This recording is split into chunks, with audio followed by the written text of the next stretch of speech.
new job as well, but I was managing a head of a PE department at a big school, and I really wanted to concentrate on that. And he said to me, well, how would you fancy changing clubs? Yeah.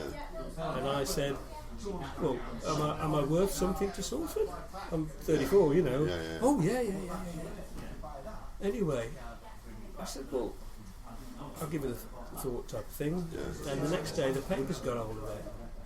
And they actually misreported Mr. Wilkinson and said that he says that people with that attitude we don't want to the club.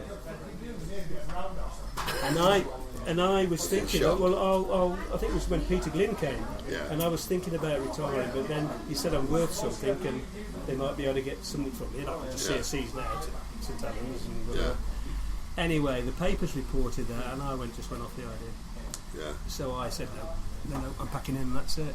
So it was with great regret and in a bit of a shadow that I packed in, and because of that I stayed away, and I worked myself silly at school and stuff like this, and I didn't miss it that much. Well, to all Salford fans, you will always be a legend. Well, I love the Salford fans as well. I love the ground. I love the spectators, and it was a joy to play there. 10 very good years of my life. It's 10 great years of my life, because I remember going as a kid, and it was the highlight of my life. All them players, what we mentioned earlier on, it was a dream to watch him. As a fan, it was a dream to watch him, and I was very, very lucky to watch him, and I'm even luckier now to interview you. I've never ever thought in a million years. It's like people say you're lucky enough to see George Best play.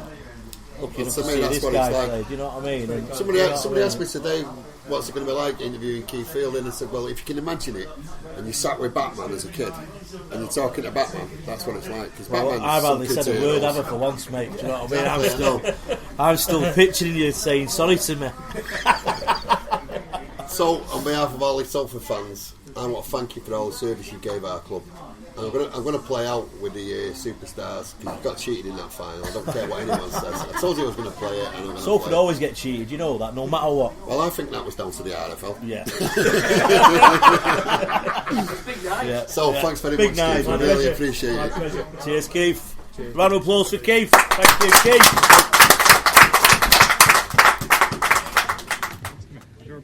And the two key men drawn together. Greg Pruitt in lane 2. Keith Fielding in lane 3. Starting's been just a little bit slack. They're not quite sure. Oh, and it was the Canadian who got away. Brian Budd quickly. And then Greg Pruitt. And Greg Pruitt's got half a yard on Fielding. Can Fielding make it up? He's on his shoulder now. They're going to the line together. They're absolutely locked. Now, who got that? The only thing for certain is that Brian Budd got 3rd place, and Keith Fielding thinks that he's won it. And Greg Pruitt got away from him at the beginning, and he had to struggle all the way. Pruitt still thinks he's won it, but Fielding thinks that he's got it. It's now up to the judges. What a race. Look at the Canadian. He gets a flyer far left, and then Pruitt's already half a yard up on Keith Fielding. Fielding has to struggle. He loses a little bit of form, but he really is going after Pruitt with determination, and he really has closed on him now. They are locked together. There's still 10 yards to go, and Keith Fielding dips, and I think he got it. I think Keith Fielding just got it on the dip, but did he dip early enough? There are lots of head shaking. Everybody has their own opinion. It's whether Keith Fielding gets the dip, and he's had lots of experience in this, whether he's the line of his torso reaches the line of the tape first, and I think that he just about got there. A magnificent race. Fielding came across together. It looked as if they did, but Fielding's chest, he put his chest to the rope as he went over. The officials are arguing, but I think the verdict has gone to Pruitt. Ladies and gentlemen, here are the results and times from the 100-yard dash. The winner, Greg Pruitt, who's time 9.96 seconds. 9.96. 9.96. Time for Keith Fielding, 9.97. Keith Fielding second, 9.97.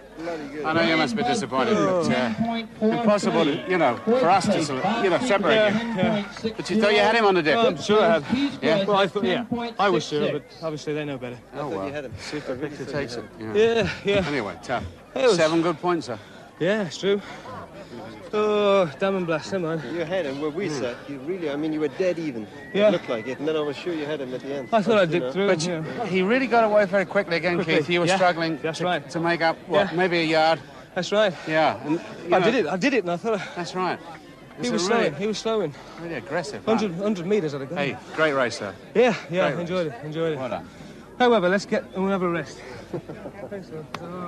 A disappointing result for Keith Fielding, and 1/100th of a second, robbing him of $900. A good win, though, for Greg Pruitt.